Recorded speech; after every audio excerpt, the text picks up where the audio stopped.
¿Cuántos están contentos de estar aquí en la casa del Señor? Nadie está contento. Todo la pastora. Estamos en vivo y en directo. Gloria al Señor. Estamos contentos, ¿verdad?, de estar en la casa del Señor. Muchas personas tal vez quisieran estar en una casa del Señor, que tal vez no pueden. Están acostados en una cama, están en el hospital o están en las cárceles. Tremendo, ¿verdad? Pero nosotros le damos gracias a Dios porque estamos aquí. Amén. Y podemos adorar y servirle a Él. Amén. ¿Cuántos están agradecidos por eso? Gloria a Dios. Gloria al Señor. Les invito a que nos pongamos de pie. Vamos a elevar una oración en esta mañana. Vamos a pedir la dirección al Espíritu Santo que sea Él guiando nuestras vidas. Padre, buen Dios, te damos muchas gracias, Señor, en esta mañana, por la oportunidad que tú nos permites, Padre Celestial, poder estar aquí en tu casa, Señor, poder adorarte, exaltarte y bendecir tu santo y bendito nombre.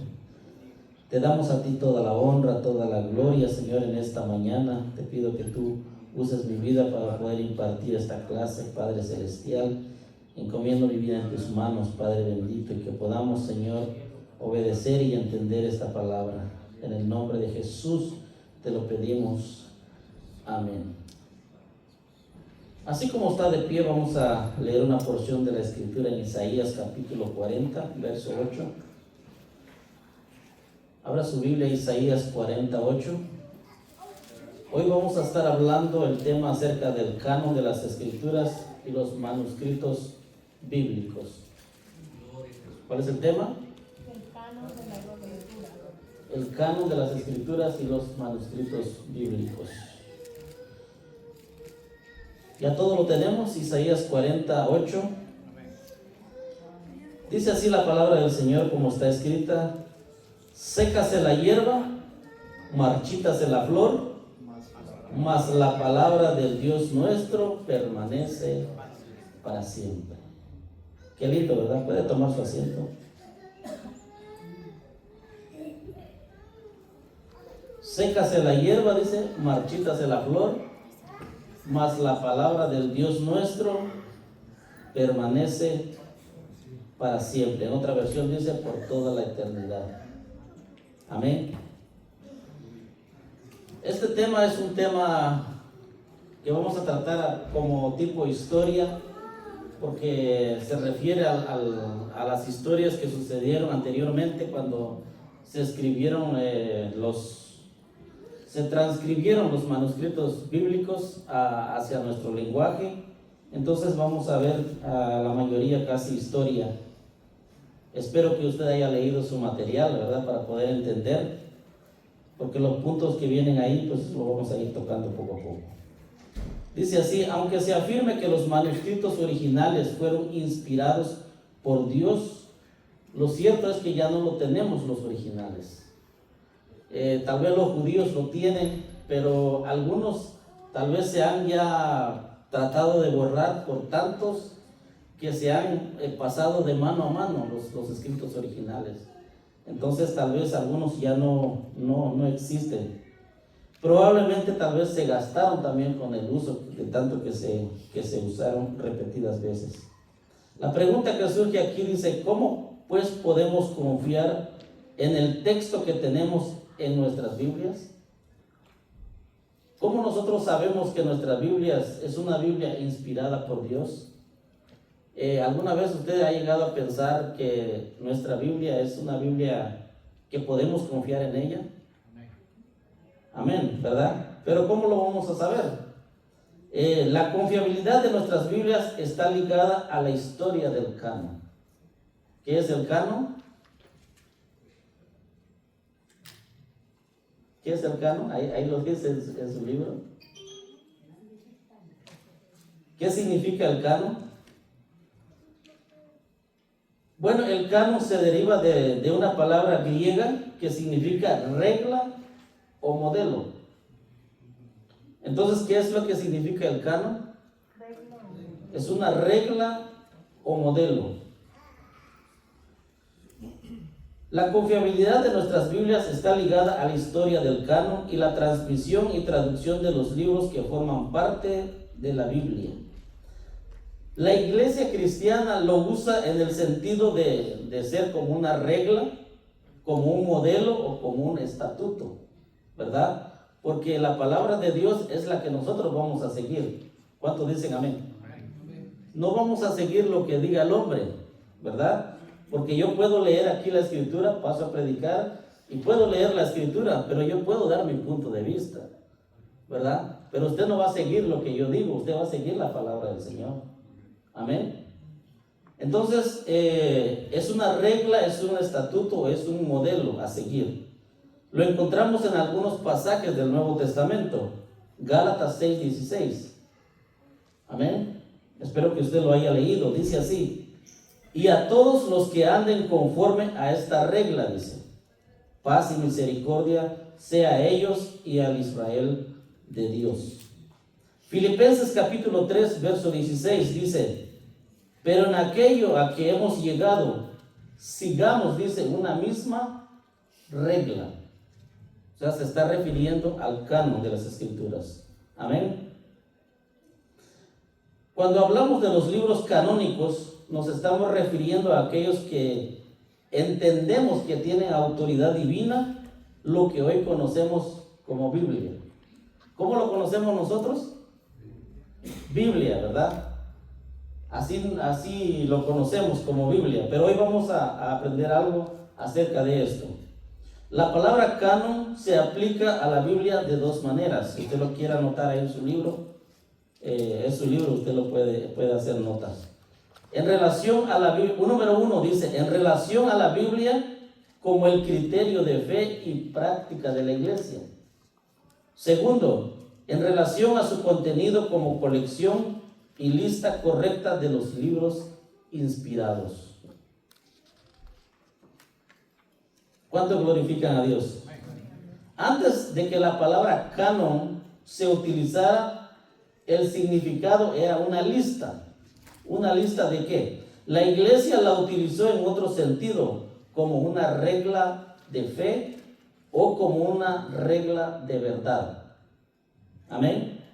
En los primeros siglos del cristianismo era un resumen de la enseñanza cristiana que se creía que reproducía lo que enseñaron los apóstoles mismos y que se utilizaba para examinar todo sistema doctrinal o toda interpretación de los escritos bíblicos antes de ser aceptados por la iglesia cristiana.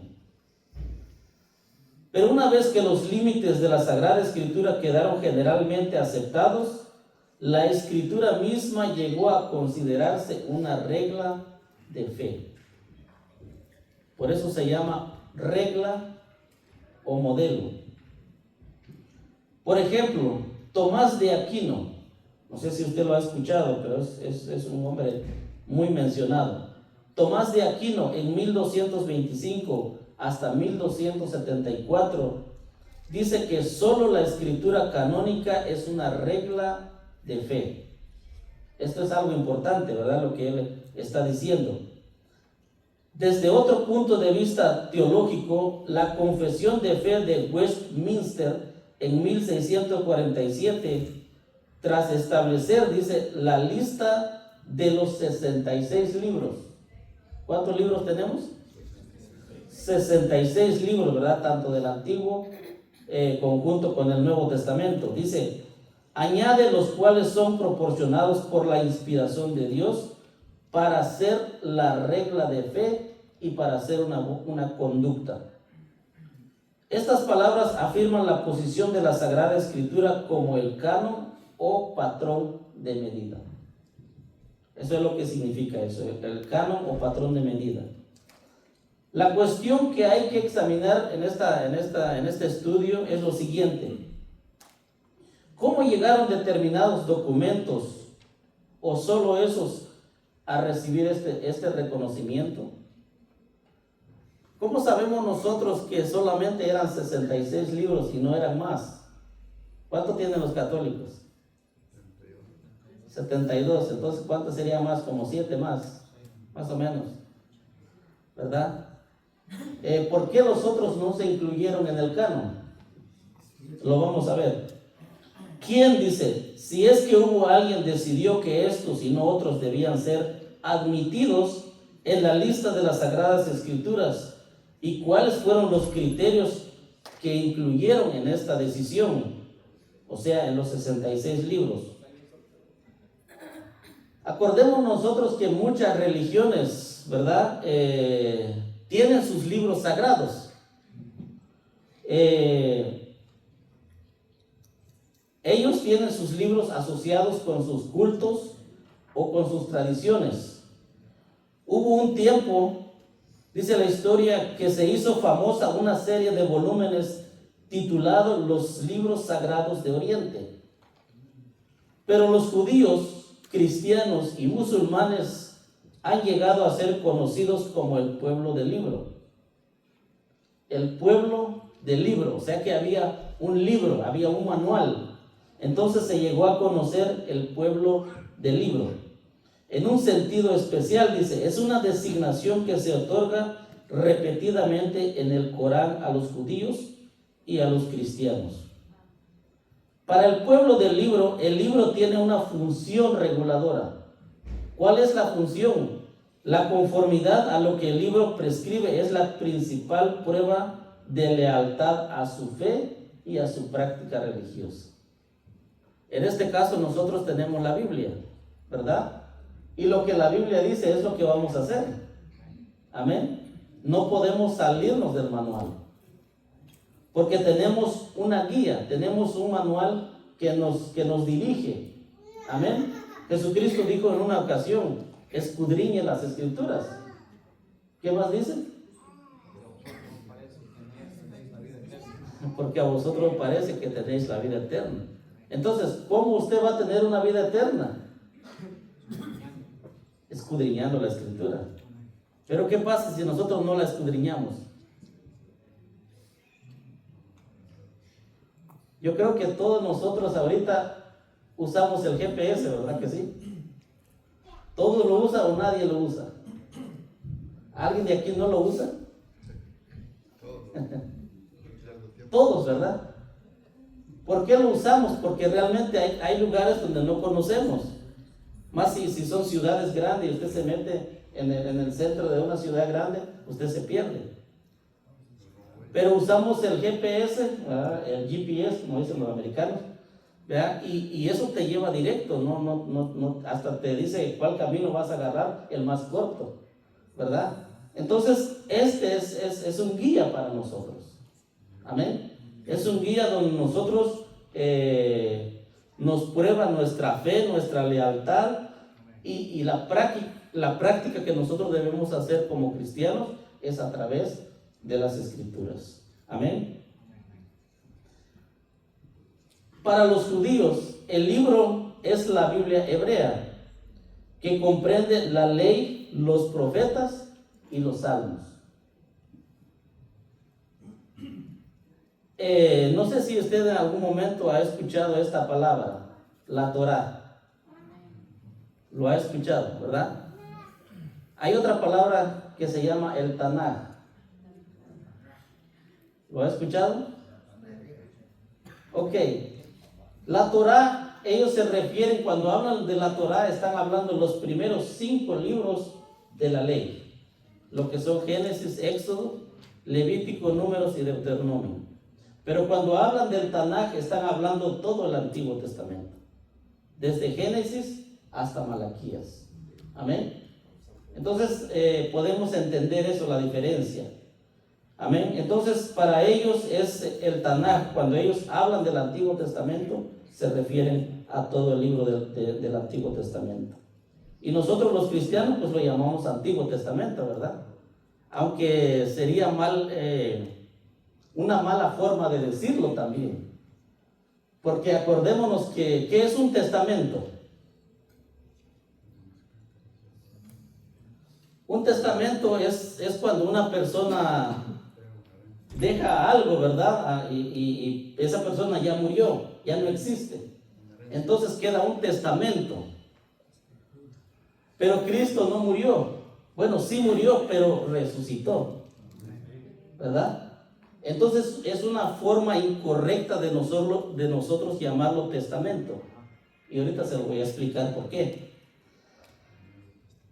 Lo que nos preocupa aquí, le voy a leer esto, lo que nos preocupa aquí es la Biblia cristiana, ¿verdad que sí? No nos preocupa el libro de los judíos, la Biblia cristiana, que comprende el Antiguo y el Nuevo Testamento. La palabra testamento normalmente, dice aquí, hace referencia a última voluntad de alguien, pero no es en este sentido en el que se utiliza al hablar de las dos partes de la Biblia, el Antiguo y el Nuevo. Nuestra palabra testamento procede del término latino testamentum, que también tiene el significado de última voluntad. Pero en este contexto en concreto, la palabra latina se utiliza como traducción de la palabra griega diateque. Así se dice, una palabra en griega, y este término también significa última voluntad, lo mismo que testamento. Pero se utiliza más habitualmente para referirse a las diversas partes de un pacto o de un acuerdo. Entre paréntesis dice, no tanto del que se hace entre iguales, o sea, entre dos personas, sino de aquel en el que una de las partes es superior en poder y dignidad y concede ciertos privilegios a alguien inferior, mientras que la parte inferior adquiere ciertas obligaciones hacia la superior. Ok. Normalmente se traduce en nuestras versiones como pacto, y su uso más significativo tiene que ver entre un acuerdo entre Dios y los seres humanos. Amén. ¿Cuántos saben que Dios hizo pactos en la Biblia? ¿Cuál es el primer pacto que Dios hizo? Vamos a ver si se acuerdan.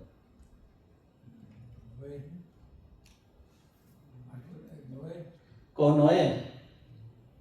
Lleva un punto, chavo.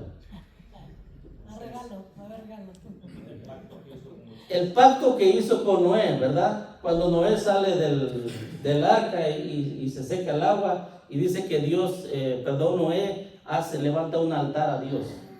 Y Dios se acerca a Noé y le dice que ya no iba a destruir el mundo, ¿verdad? Con agua. ¿Y cuál es la señal del pacto? El arco iris, ¿verdad? Dios, por eso usted cuando ve el arco iris se acuerda, ¿verdad? Del pacto que Dios hizo con Noé.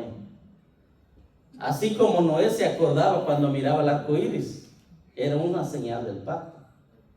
Amén. Pero eso no lo sabíamos nosotros antes de venir a Cristo.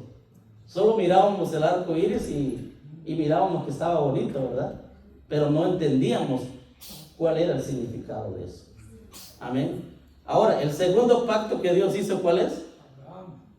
Está chavo, ¿eh? Abraham.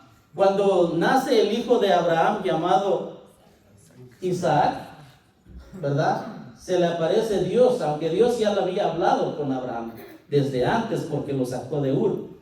Pero cuando nace el hijo de Abraham, Isaac, Dios le dice, voy a hacer un pacto contigo.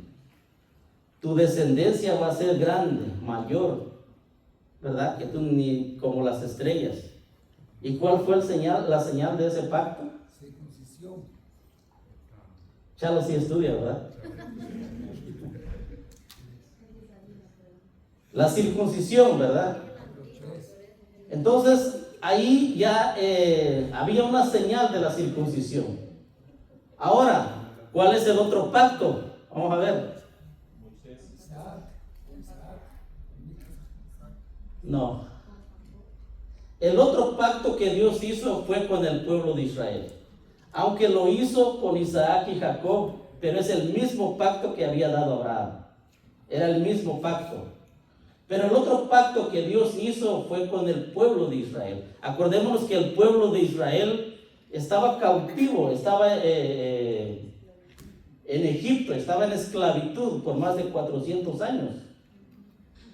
Entonces, dice la escritura que Dios sacó al pueblo de Israel y los llevó al desierto, lo iba a llevar a la tierra, ¿verdad? Prometida, pero por la incredulidad de ellos se quedaron en el desierto. Entonces en el desierto duraron muchos años.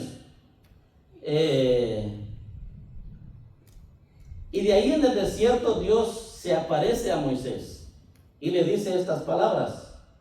Vaya conmigo allá en Éxodo 24 del 4 al 8, para que usted entienda lo que estamos hablando. Éxodo 24 del 4 al 8.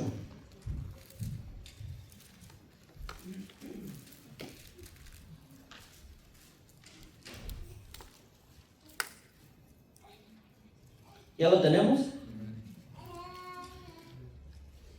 Yo lo voy a leer aquí, es un poquito diferente a su Biblia. Dice, y Moisés escribió todas las palabras de Yahweh, y levantándose de mañana edificó un altar al pie del monte. Así dice su Biblia.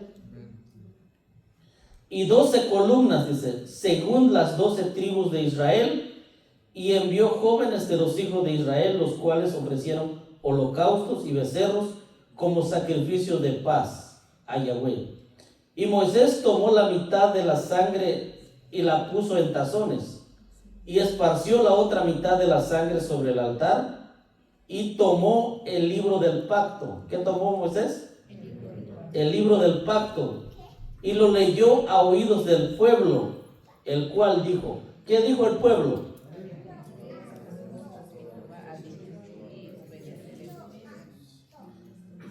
Escuche estas palabras, lo que el pueblo está diciendo. Dice, haremos todas las cosas que Dios ha dicho, o que Jehová ha dicho, y obedeceremos, dice. Acuérdese de estas palabras, porque más adelante lo vamos a ver otra vez. Entonces Moisés tomó la sangre. ¿Qué es lo que tomó Moisés? La sangre. Es importante que recordemos esto. Dice, tomó la sangre del pacto que Dios o que Jehová ha hecho con vosotros sobre todas estas cosas. Tomó la sangre y roció sobre el pueblo y dijo, he aquí la sangre del pacto que Jehová ha hecho con vosotros sobre todas estas cosas.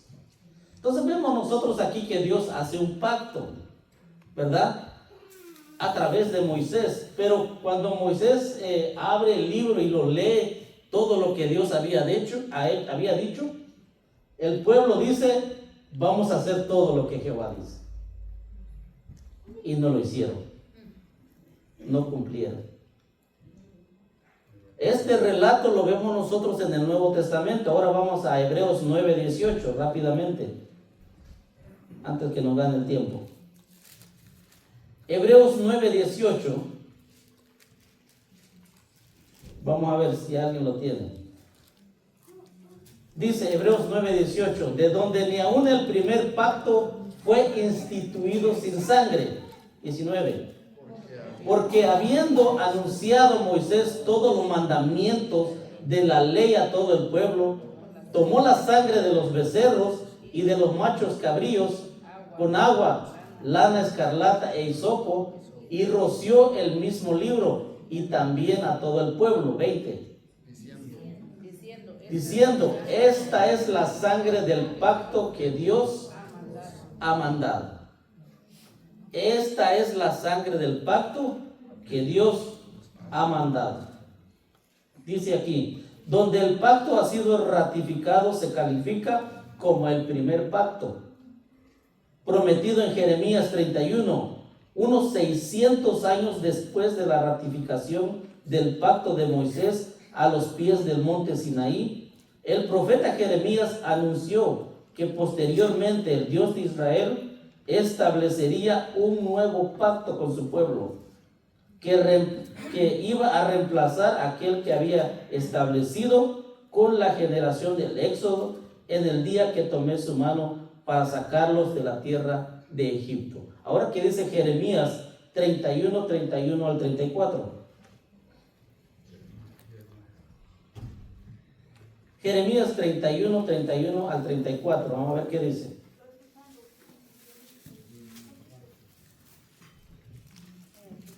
Vamos, ¿alguien lo tiene?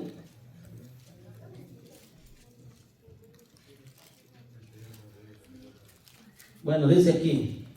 Dice, he aquí vienen días, dice Jehová, en los cuales haré un nuevo pacto con la casa de Israel y con la casa de Judá. Verso dice,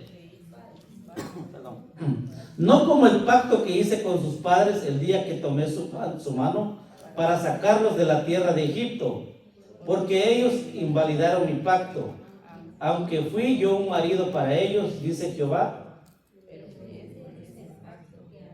Siga leyendo mientras tomo un poquito de agua.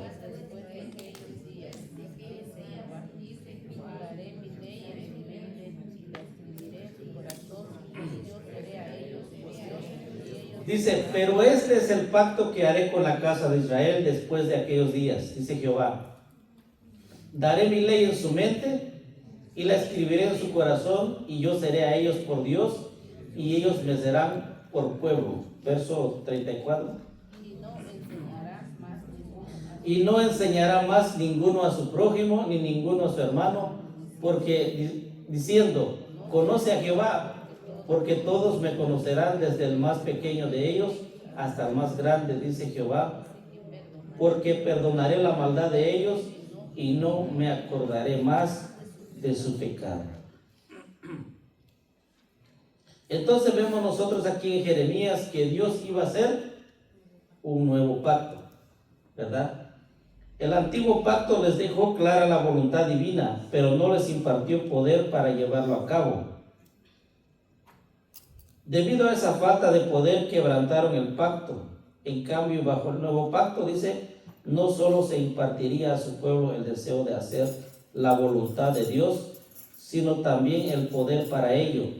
Su ley sería puesta dentro de ellos y escrita, dice, en sus corazones.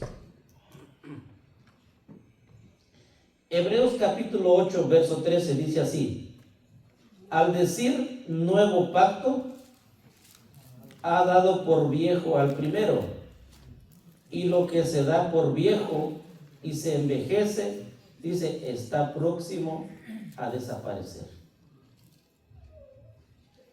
Aquí en Hebreos capítulo 8 deja a sus lectores seguros de que el nuevo pacto ya ha sido establecido, ratificado, no por la sangre de animales sacrificados, sino por la sangre ¿de quién? De Jesucristo.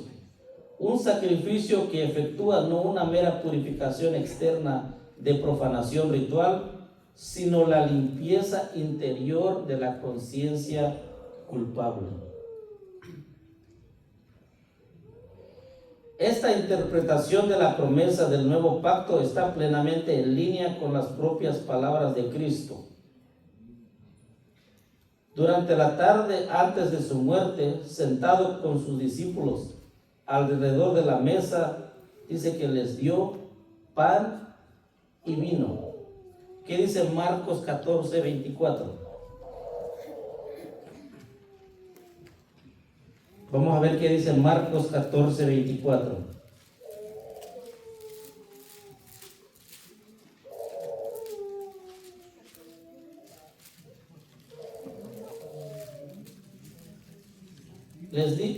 Y les dijo, ¿quién dijo esto? Jesús hablando, ¿verdad? Dice, esto es mi sangre del nuevo pacto, que por muchos es derramada. Ahora nosotros vemos que aquí ya entra un nuevo pacto. No era el pacto con lo que Dios hizo con Israel. Ahora aquí entra un nuevo pacto. Jesús está hablando y está diciendo, esto es mi sangre, levantando, ¿verdad?, la copa de la uva. Y dice, esto es mi sangre del nuevo pacto, que por muchos es derramado. Difícilmente se puede pasar por alto el eco de las palabras de Moisés cuando dice, he aquí la sangre del pacto. Se sobreentiende que el pacto asociado a la sangre de Jesús, su ofrenda voluntaria de sí mismo a Dios, es el nuevo pacto que hablaba Jeremías. La consecuencia se explica en el relato de Pablo, donde Pablo dice, esta copa es el nuevo pacto en mi sangre. Ahora, la pregunta es, ¿el canon que nosotros conocemos como Biblia está cerrado ¿O hay cosas que agregarle todavía?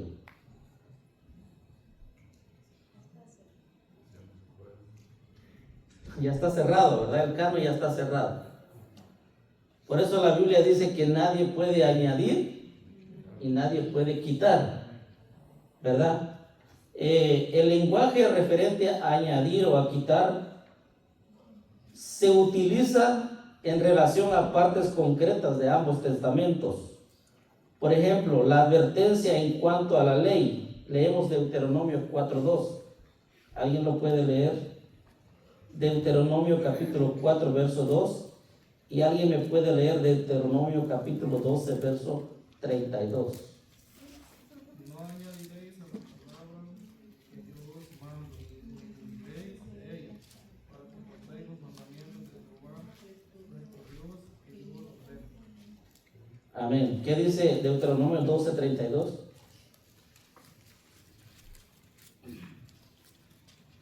Cuidarás de hacer todo lo que yo te mando, no añadirás a ello ni de ello quitarás. Entonces vemos nosotros, ¿verdad?, que en el antiguo pacto o en el Antiguo Testamento, Dios está diciendo también al pueblo de Israel que no tenía que añadir y no tenía que quitar. Pero ahora en el Nuevo Testamento viene diciendo lo mismo. Apocalipsis capítulo 22, verso 18 en adelante dice así: yo testifico a todo aquel que oye las palabras de la profecía, dice, de este libro. Si alguno añadiera estas cosas, Dios traerá sobre él las plagas que están escritas en este libro. Y si alguno quitare de las palabras del libro de esta profecía, Dios quitará su parte del libro de la vida y de la santa ciudad y de las cosas que están escritas en este libro. Qué tremendo, ¿verdad? Dios ya estableció, nadie puede añadir y nadie puede quitar. Pero hoy hay muchas personas que le añaden a la Biblia. Y hay muchas personas que también le quitan. Y a veces nosotros caemos en esas, como cristianos a veces caemos en eso. Porque decimos, a mí me encanta este versículo. Y solamente leemos un versículo que nos encanta, que nos gusta. Pero no leemos un versículo que nos da duro, ¿verdad? Nunca lo leemos. ¿Por qué ese? Porque no nos conviene. Amén. Entonces la Biblia es todo. Desde Génesis hasta Apocalipsis. Amén. ¿Cuántos de aquí fueron católicos? Católicos que realmente tuvieron en la iglesia católica y participaron. ¿Quiénes realmente de aquí fueron? ¿Usted?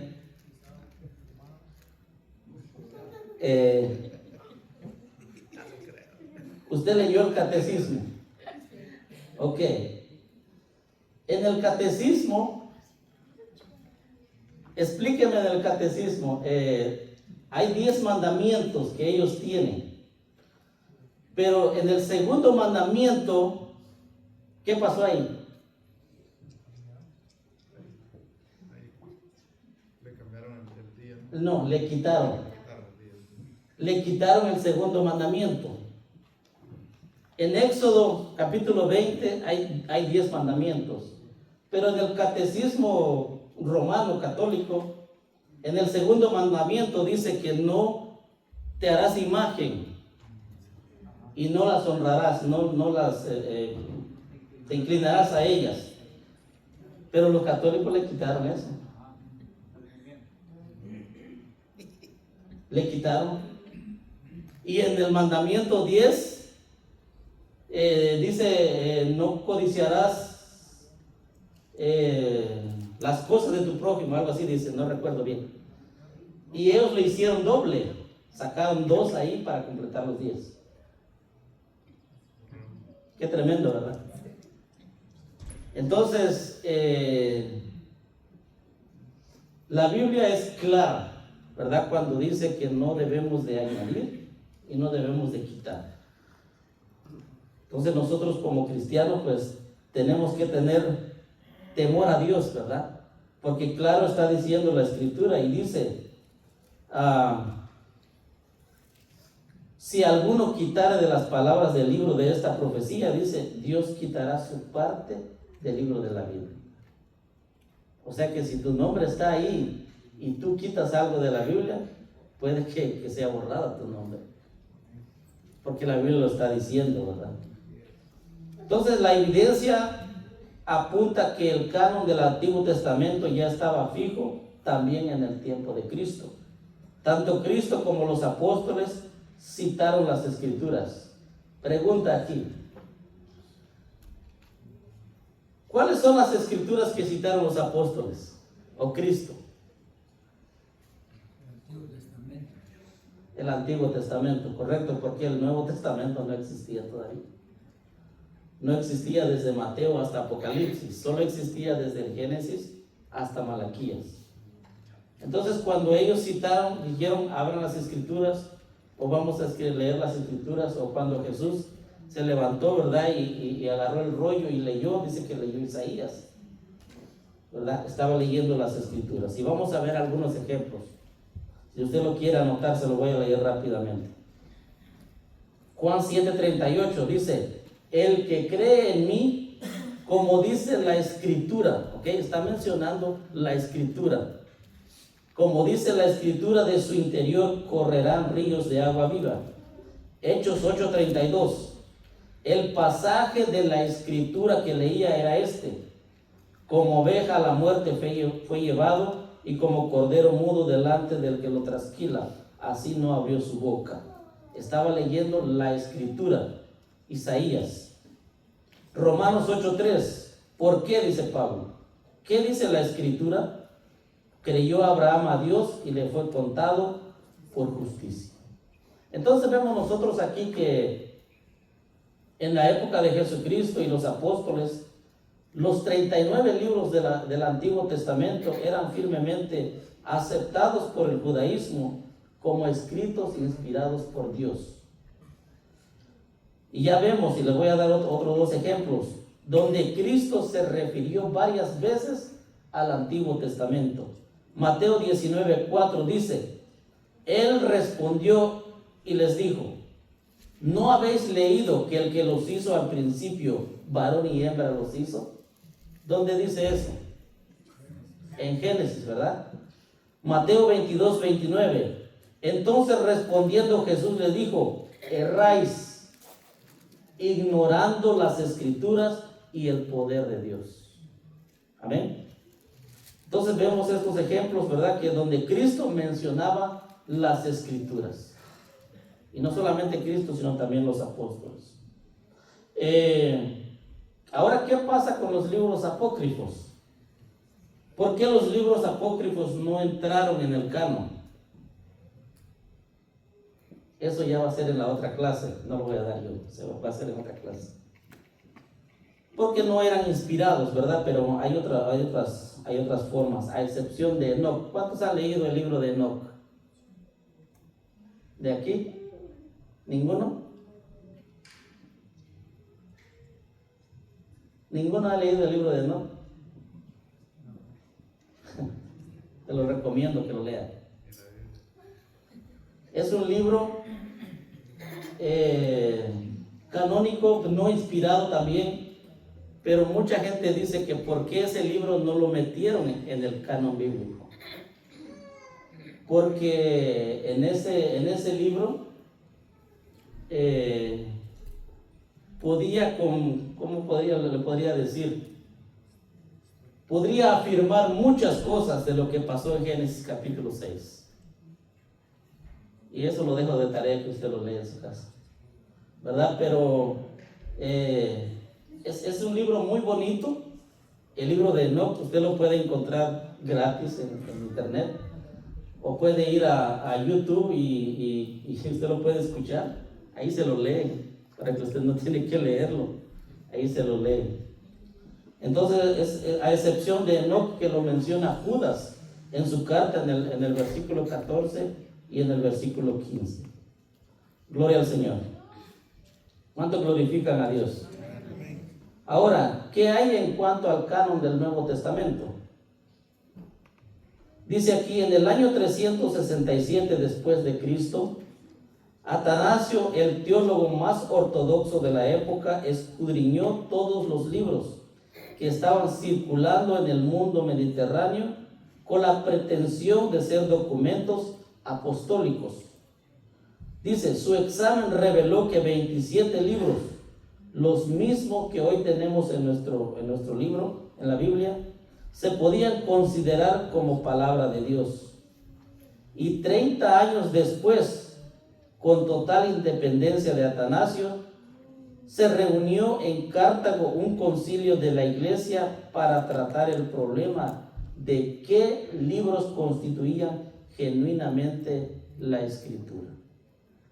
O sea que los 27 libros que nosotros tenemos en el Nuevo Testamento, no solamente ellos lo agregaron porque quisieron agregarlo, sino que tuvieron que pasar por grandes teólogos. Lo revisaron ellos si realmente eran inspirados. Y dice aquí que se sometieron a 4 pruebas importantes. Si usted lo quiere anotar, número 1 dice que es la apostolicidad. ¿Qué significa esto? Que si este libro o estos libros fueron escritos por un apóstol o por un amigo de un apóstol o alguien que caminó con un apóstol. Es una de las pruebas que ellos lo sometieron. En el caso de Lucas, ¿cuántos han leído el libro de Lucas? Tampoco lo han leído. ¿Qué dice Lucas 1:1? Vamos a ver su Biblia y léelo, a ver qué dice, porque yo tampoco me acuerdo. ¿Qué dice Lucas 1:1? Dice, puesto que ya muchos, dice Lucas, han tratado de poner en orden la historia de las cosas que entre nosotros han sido ciertísimas. Verso 2.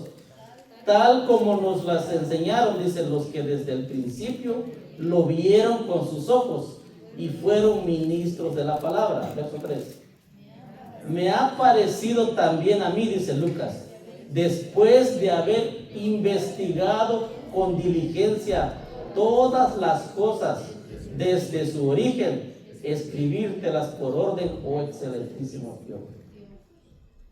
Aquí tenemos un gran ejemplo de Lucas. Lucas no fue un discípulo, no fue un apóstol. Lucas anduvo con Pablo en todos sus viajes misioneros. Pero él dice que ¿qué es lo que hizo? Investigó. Qué tremendo, ¿verdad? Investigó desde el principio, desde que Jesús nació hasta que fue crucificado. Y en Hechos capítulo 1, él todavía dice cómo Jesús subió al cielo. Porque Hechos fue escrito por Lucas. Amén. Entonces aquí hay un gran ejemplo que nosotros podemos ver. Segundo, tenía que tener universalidad. ¿Qué significa esto? Era ampliamente aceptado y usado por las iglesias. O sea que estos 27 libros ya las iglesias las estaban usando. Las cartas de Pablo se usaban en las iglesias. Tenían que ser aceptados en las iglesias. Tercero, tenía que ser contenido. Está su tema al mismo nivel que las escrituras conocidas. O sea que si estos 27 libros iba a estar lo mismo que el Antiguo Testamento, hablaba de lo mismo o concordaba con lo mismo que hablaba en el Antiguo Testamento, todo eso ellos tenían que observarlo. Y por último, la 4 es la inspiración. ¿Tiene la cualidad especial que denota inspiración divina? Todo eso tenían que pasar estos libros. Por eso los otros que son apócrifos, que no son inspirados, no entraron ahí en el canon bíblico, porque no son inspirados, solamente son libros de historia. ¿Usted ha leído el libro de Macabeos? Tampoco lo ha leído. Léelo para que entienda. Son libros apócrifos, pero son libros de historia que hablan entre los 400 años de silencio que hubo entre Malaquías y Mateo. ¿Qué es lo que pasó ahí? Ahí surge un tal Macabeos, Judas Macabeos, donde él empieza a hablar de las historias y las guerras que tuvieron en ese entonces. Pero esos libros no son inspirados. Al final Macabeos dice, si ustedes quieren, ¿cómo dice? Si ustedes quieren agarrar lo que yo he escrito, agárrenlo, y si no lo quieren, deséchenlo. ¿Por qué dice eso? Porque no son inspirados. Solamente él había escrito un libro de historia. Y ahí en Macabeos surge un ritual satánico. Y no se lo voy a decir para que usted vaya y lo lea.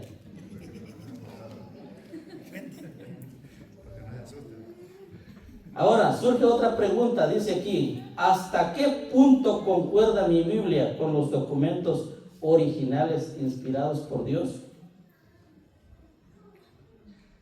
Hay más de 5.300 manuscritos, o sea, copias antiguas escritas a mano del Nuevo Testamento en griego. Aparte de eso, dice que se encontraron también los rollos del Mar Muerto en 1947. Ahora, ¿cuál era el propósito de esto? El propósito que tuvo Dios aquí es llamar a Abraham, escoger a Israel como siervo y suyo para preparar el camino para llevar bendición a todas las naciones. Pero ¿qué pasó con el pueblo de Israel? Ellos no cumplieron. Ellos dijeron que iban a obedecer, pero no hicieron eso. Cuando usted llega al libro de Jueces, en los primeros capítulos de Jueces, dice la Escritura que ellos hacían lo que querían. Ya no estaban cumpliendo lo que Dios les había mandado. Ya el pueblo hacía lo que quería, o lo que bien le parecía, dice. Ya no estaban cumpliendo la Escritura. Entonces es necesario que la Biblia fuera traducido a diversas lenguas en otras naciones. Todos los pueblos necesitan la Biblia. ¿Cuántos dicen amén? Ahora, en nuestro tiempo que estamos viviendo, ya se han traducido muchas Biblias a muchos lenguajes. Incluso en México, en Guatemala se hablan otros idiomas y hasta en eso se están traduciendo las Biblias para que la gente pueda entender y pueda conocer más acerca de Dios. Amén. Entonces todos los pueblos necesitan la Biblia porque es la espada del Espíritu. Ella es el único medio de obtener victorias espirituales. Dios siempre ha deseado que su palabra sea predicada en el idioma que habla el pueblo. Moisés no escribió la ley en los jeroglíficos empleados por los eruditos de Egipto. Dice que Moisés escribió los libros en hebreo para que el pueblo de Israel entendiera. Porque si Moisés hubiera escrito en los jeroglíficos, no hubiera entendido Israel. Porque Moisés tenía estudio, había crecido en Egipto. Pero Moisés no hizo eso. Jesús predicó y enseñó en un lenguaje tan sencillo que hizo que el pueblo lo oyera con agrado. Y de ahí en adelante empezaron a surgir las diferentes versiones de la Biblia. Por eso hoy nosotros conocemos diferentes tipos de versiones. Pero eso ya también es otro tema que se va a ver más adelante. Cualquiera que sea la versión que usted tenga o que usted escoja para predicar, es necesario, hermanos, que usted busque el significado preciso de los idiomas originales. ¿Por qué? ¿Cuáles son los idiomas originales? Son griego, hebreo y arameo. Ahora existen diccionarios, existen concordancias, existen comentarios para hacer diferentes tipos de comparaciones. Cuando usted va a predicar, no solamente suba aquí y predique, como en una ocasión, un hermano, cuando estábamos en la otra iglesia, llegaba ahí, bueno, ya no vino aquí, pero estaba en la otra iglesia, y cuando él le tocaba predicar, ¿sabe lo que hacía? Subía y decía, les voy a dar un versículo a cada uno, y daba un versículo a todos, y todos predicaban, y él ya no hacía nada. No haga eso, hermano, o sea, es incorrecto. Si usted lo pone a predicar, predique la palabra de Dios. Pero ¿qué tiene que hacer? Tiene que identificar el significado preciso de una palabra. Compre diccionarios, compre, no sé, comentarios, compre otras cosas que le ayuden a usted a ser un predicador elocuente, ¿verdad? Para que usted pueda trazar un mensaje, necesitamos invertir en las cosas de Dios. Entonces la Biblia es un milagro del cuidado de Dios. El Espíritu Santo obró desde el principio, o desde el primer momento en que se escribieron los primeros manuscritos. A estos también se le llama inspiración. Ahora, hoy es el mismo Espíritu Santo que también nos está ayudando a nosotros. Porque nosotros no podemos entender la Escritura por nuestro conocimiento. ¿Quién es el que nos ayuda? El Espíritu Santo. Dice Juan 14:26, mas el Consolador, dice, el Espíritu Santo, a quien el Padre enviará en mi nombre, Él os enseñará todas las cosas y os recordará todo lo que yo os he dicho. Apocalipsis 1:3, ¿alguien lo sabe? Dice Apocalipsis 1:3, bienaventurado. ¿Qué más dice? El que lee. ¿Qué más dice? Y los que oyen las palabras de esta profecía y guardan las cosas en ella escritas. Dice. Aquí, con esto voy a terminar ya.